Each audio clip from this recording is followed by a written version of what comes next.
आज हम बात करेंगे बॉलीवुड इंडस्ट्री की सबसे खूबसूरत कही जाने वाली अदाकारा के बारे में, जिनकी मुस्कुराहट और खूबसूरत आंखों के आज भी लोग दीवाने हैं। इनके लिए कहा जाता था कि ये इतनी ज्यादा खूबसूरत हैं कि उस वक्त के कैमरे इनकी खूबसूरती को सिर्फ कुछ हद तक ही कैच कर पाए। लेकिन जितनी ज्यादा ये खूबसूरत थी उतनी ही बदसूरत इनकी किस्मत भी थी। इन्होंने सिर्फ 36 साल की उम्र में इस दुनिया को अलविदा कह दिया।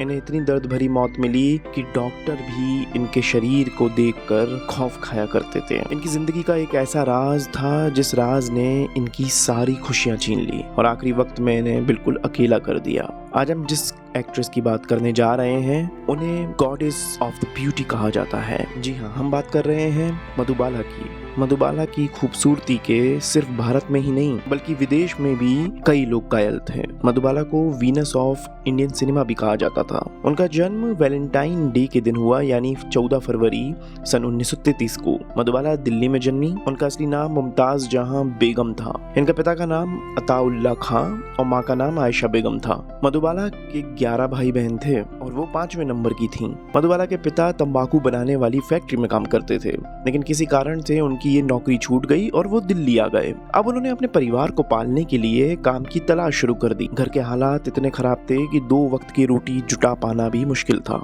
मधुबाला ने अपने बचपन में खाना ना मिलना, कई रातें सड़कों पे गुजारना, ये सब सहा। मधुबाला को बचपन से ही गाने का शौक था और एक बार इत्तेफाक से उन्हें रेडियो स्टेशन जाने का मौका मिला जहां बच्चों पर एक कार्यक्रम चल रहा था। अब जिस दिन मधुबाला उस प्रोग्राम में गईं, उस दिन बॉम्बे टॉकीज के जनरल मैनेजर चुन्नी लाल भी मौजूद थे। उन्होंने इस कार्यक्रम में मधुबाला को देखा और वो इस बच्चे से इतने ज्यादा इम्प्रेस हो गए और उन्होंने उन्हें एक फिल्म ऑफर की।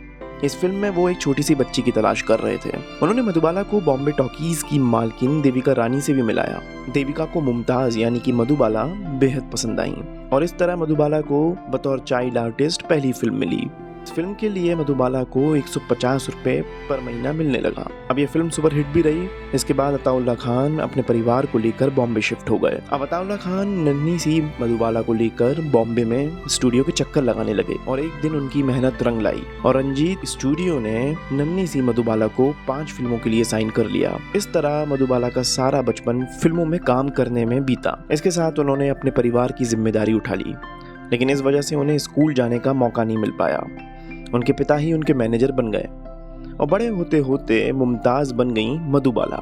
मधुबाला को एज अ लीड एक्ट्रेस पहले फिल्म मिली जिसका नाम था नीलकमल और उनके अपोजिट थे शोमैन राज कपूर। जब नीलकमल फिल्म रिलीज हुई तो हर कोई मधुबाला की खूबसूरती का दीवाना हो गया। नीलकमल के बाद मधुबाला के पास फिल्मों की बाढ़ आ गई। मधुबाला की जिंदगी से जुड़ा हर फैसला उनके पिता करते थे। मधुबाला की जिंदगी पर पूरा कंट्रोल उनके पिता का था।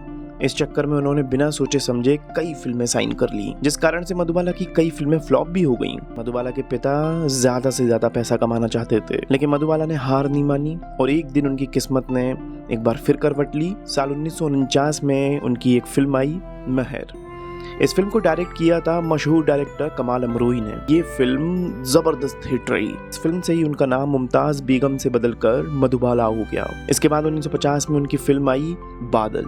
इस फिल्म में लीड रोल में थे प्रेमनाथ। शूटिंग के दौरान दोनों एक दूसरे के काफी करीब आ गए। इस दौर में मधुबाला का करियर अपने पीक पर था। मधुबाला और प्रेमनाथ एक दूसरे से शादी तो करना चाहते थे, लेकिन इन दोनों का धर्म अलग था। कारण से मधुबाला के पिता ने इस रिश्ते से इनकार कर दिया। फिल्म के सेट पर उन्हें पहली बार खून की उल्टी हुई, लेकिन वो लगातार फिल्मों में काम करती रहीं। इसके बाद उनकी जिंदगी में आए दिलीप कुमार। फिल्म तराना के सेट पर दिलीप कुमार और मधुबाला की पहली मुलाकात हुई और धीरे धीरे मधुबाला दिलीप को दिल दे बैठी। एक दिन मधुबाला ने गुलाब के फूल के साथ दिलीप साहब को खत लिखा और खत में लिखा, अगर आप मुझसे मोहब्बत का इकरार करते हैं तो इन गुलाबों को कबूल फरमाएं।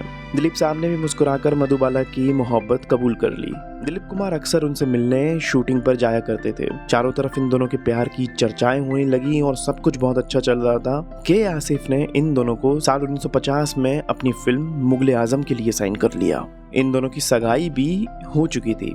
फिर इन दोनों की जिंदगी में कुछ ऐसा हुआ कि सब कुछ बदल गया।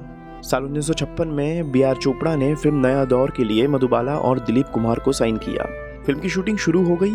10 दिन की शूटिंग हो चुकी थी। बी.आर. चोपड़ा इस फिल्म के लिए आउटडोर शूट करना चाहते थे। उन्होंने भोपाल के पास बुदनी कस्बे में शूटिंग का प्लान बनाया। शूटिंग 2 महीने चलनी थी, लेकिन इस शूटिंग के लिए अताउल्ला खान राजी नहीं हुए क्योंकि वो मधुबाला को बॉम्बे से बाहर जाने ही नहीं देना चाहते थे। बस बात यहीं से बिगड़ गई।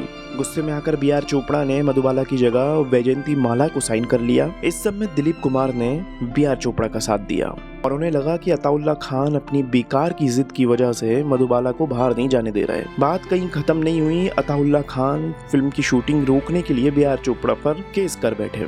वहीं बी आर चोपड़ा ने 30,000 रुपए साइनिंग अमाउंट वापस करने के लिए उन पर उल्टा केस कर डाला। इन सब में दिलीप कुमार ने बी आर चोपड़ा का साथ दिया। इस बात से मधुबाला को गहरा धक्का लगा और इन दोनों की राहें अलग हो गईं। दरअसल दिलीप कुमार अताउल्ला खान की मधुबाला की निजी जिंदगी में दखल से परेशान थे। तारीख थी 21 फरवरी 1969 जब मधुबाला की तबीयत बिगड़ गई। 23 फरवरी 1969 को goddess of beauty Venus of Indian cinema ने इस दुनिया को अलविदा कह दिया। जिस वक्त मधुबाला का इंतकाल हुआ उस वक्त दिलीप कुमार मुंबई में नहीं थे, वो चेन्नई में शूटिंग कर रहे थे। इससे पहले दिलीप कुमार मुंबई पहुंचते तब तक मधुबाला को सेंटा क्रूज के कब्रिस्तान में दफना दिया गया। अगर आपको ये स्टोरी पसंद आई है और ऐसी ही फिल्मी दुनिया की कई फेमस स्टोरी सुनना चाहते हैं तो इस वीडियो को लाइक और शेयर करें और साथ ही हमारे चैनल को सब्सक्राइब करें। मिलते हैं अगली स्टोरी में।